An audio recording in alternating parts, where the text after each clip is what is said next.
sinyal bahwa perseteruan antara Megawati dan kekuasaan itu, terutama kekuasaan Presiden Jokowi yang memang hari-hari ini masih berupaya untuk sebut aja merusak PDIP, itu masih akan dilanjutkan. Jokowi dipecat, apa selanjutnya? Itu yang paling penting. Dan ini ada ulasan dari seorang tokoh pakar politik bernama Rocky Gerung yang tentunya cukup anomali. Sepertinya kali ini dia mendukung PDIP. Mengapa? Kita lihat dulu alasan beliau. Mulai hari ini Mega menyatakan bahwa dia siap untuk berseteru dengan Jokowi, kan itu poinnya. Nah, masalahnya adalah apa langkah yang bisa menimbulkan semacam perhitungan bahwa pilihan Mega itu adalah betul pilihan yang jujur, pilihan yang memungkinkan PDIP memulihkan kembali martabatnya. Jadi poin pertama adalah pemulihan martabat PDIP karena terus-menerus dibayang-bayangi oleh defect, oleh cacat yang dibuat oleh kadernya, yaitu mantan Presiden Joko Widodo. Nah, dalam konteks itu saya kira Ibu Mega memikirkan dengan baik bahwa dengan kalkulasi benefit cost politik apapun, PDIP harus mengambil langkah maksimal ini atau langkah nikahnya itu memecat tiga orang itu, dan tiga orang itu artinya itu satu keluarga sebetulnya, dan sinyal itu adalah sinyal yang sangat politis tentu, dengan sendirinya kami langkah politik tapi juga ideologis, menguatkan kembali prinsip PDIP bahwa partai ini harus diatur secara etis. Jadi yang melanggar etis itu adalah langgaran tertinggi, itu melanggar perjanjian, melanggar konstitusi, pada akhirnya dianggap sebagai melanggar etis di dalam PDIP itu kejujuran. Dan Pak Jokowi memang dirumuskan sebagai orang yang tidak jujur, berbohong, manipulatif, atau bahkan berkhianat terhadap prinsip-prinsip kepartaian itu dasar kenapa publik akhirnya harus menilai bahwa Megawati kembali pada sikap dia yang betul-betul tegak lurus dengan prinsip-prinsip perjuangan dia dalam masa yang sangat panjang itu. Poin pertamanya, Rocky Gerung menegaskan bahwa Megawati memang sudah siap bertarung dengan Jokowi. Megawati berani memecat Jokowi. Artinya adalah Megawati sudah siap bertarung dengan Joko Widodo. Ini sesuatu yang ironis karena biar bagaimanapun kita tahu bahwa pada dasarnya Megawati dulu adalah pembimbing Jokowi, bisa dibilang adalah gurunya dari Jokowi. Tapi menjadi suatu ironis kalau sekarang menjadi lawan tandingnya. Megawati pernah dulu melawan SBY, walaupun SBY itu bukan kadernya tapi lebih ke arah pembantunya karena menterinya saat itu. Tapi kali ini orang yang dibimbing dia yang melawan dia. Pertanyaannya adalah, benarkah Jokowi ini melawan, memberontak, atau pada dasarnya ada perjuangan yang ideal yang tetap dia perjuangkan tapi bertentangan dengan prinsip partainya atau bahkan prinsip dari ketua partainya. Itu yang perlu kita pahami di sini. Tapi yang jelas genderang perang itu sudah dibunyikan oleh Megawati. Poin kedua yang mau ditekankan adalah kali ini PDIP mengembalikan martabatnya kembali ke jalur yang sebenarnya.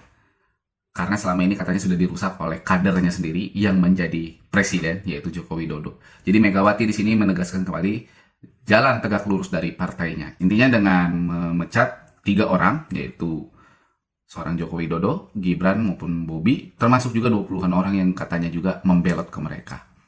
Di sini ditekankan kembali bahwa Jokowi itu adalah simbol ketidakjujuran, perusak kepercayaan itu sendiri, sehingga perlu tegak lurus nih, perlu tegak lurus kembali karena selama ini partai itu katanya diobok-obok oleh seorang Joko Widodo. Kadang ini jadi ironi, benarkah Jokowi mengobok-obok partai? Atau hanya karena dia tidak sejalan dengan partai, tiba-tiba itu dianggap sebagai perusak seluruh partai? Kan gak gitu juga dong. Jokowi itu kan cuma sendiri dan dia hanya petugas partai. Di mana letak kesalahan dia kalau dia sampai menghancurkan partai, mengobok-obok partai? Ya, segimana sih dia mengobok-oboknya? Yang dilakukan hanyalah apa coba? Dia hanya tidak sejalan dengan partai. Tapi dia ada ngajak-ngajak nggak? Ya enggak.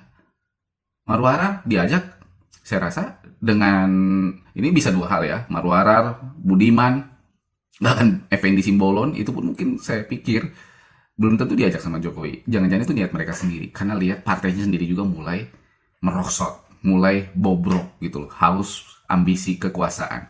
Katanya partai ini sangat mendukung rakyat kecil. Tapi buktinya Jawa Tengah tetap jadi provinsi termiskin.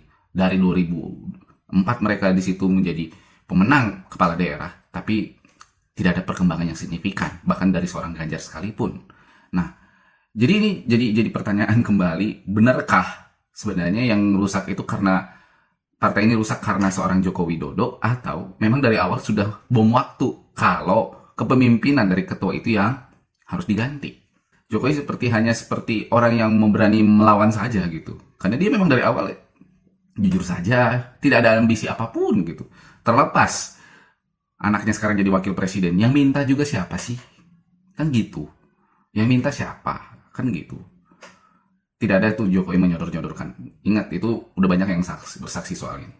Jadi hati-hati berkata kalau yang merusak partai PDIP itu adalah seorang Joko Widodo. Nah, ini kan indikasi ke arah sana nih. Itu ya, menurut pernyataannya Rocky Gerung. Kemudian ada juga wacana katanya mau mengkriminalisasi seorang Hasto dengan kasusnya, yaitu kasus Harun Masiku yang sampai saat ini tanda petik kenapa terlalu benar-benar tidak ada titik temunya. Bahkan sekarang sudah diisukan dengan ada main perempuan lah dengan istri sahabatnya. Ini Hasto ini juga mulai digoyang dari sisi masalah moral, mirip kayak PKS pada zaman Lutfi. Itu mirip seperti itu kasusnya. Jadi Hasto mau dikriminalisasi soal moral mungkin ya, untuk berkaitan dengan Harun Masiku. Sebenarnya kalau memang demikian juga, ya gimana sih powernya? Apakah karena melalui Gibran? Kayaknya nggak akan ngurusin sampai segananya. Kayaknya nggak akan sampai kesananya lah mengurusinya ya. Ngapain gitu loh. Toh juga dia nggak ada kepentingan. Terus ada lagi yang bilang kalau nanti di Munas nanti ada yang mau meng-out kepemimpinan partai PDIP gitu, ada yang mau menggeser gitu.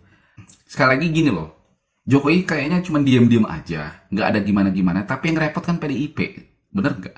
Yang selama ini berkoar-koar itu PDIP, Pak Jokowi diem aja. Ya dia nggak mau melawan secara frontal, nggak mau ngomong, ya udah dia keluar, dipecat, ya udah diem, udah nggak ada gimana. Tapi yang koar-koar kan selama ini PDIP terus, mulai Hasto, mulai dari Deddy Sitorus, semuanya kan berkoar-koar.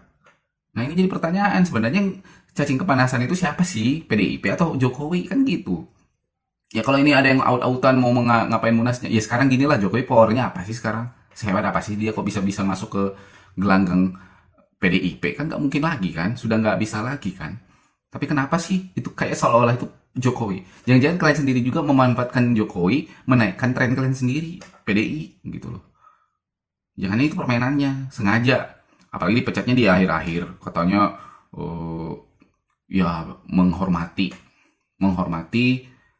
seorang Jokowi yang saat itu masih menjabat, sehingga nggak dipecatnya sekarang, nggak dipecatnya pada saat itu, tapi setelah pilkada legislatif semuanya lah. Ya, tapi selama hampir 2 tahun itu berkoar-koar terus menghina Jokowi, itu lebih dari itu loh, menghina etikanya gitu loh. Ya udahlah. Kita lihat aja PDIP, kalau memang kalian memang partai yang besar, tidak takut dengan Joko Widodo, sebenarnya kalian adem ayem aja sih menghadapinya, nggak usah cengeng.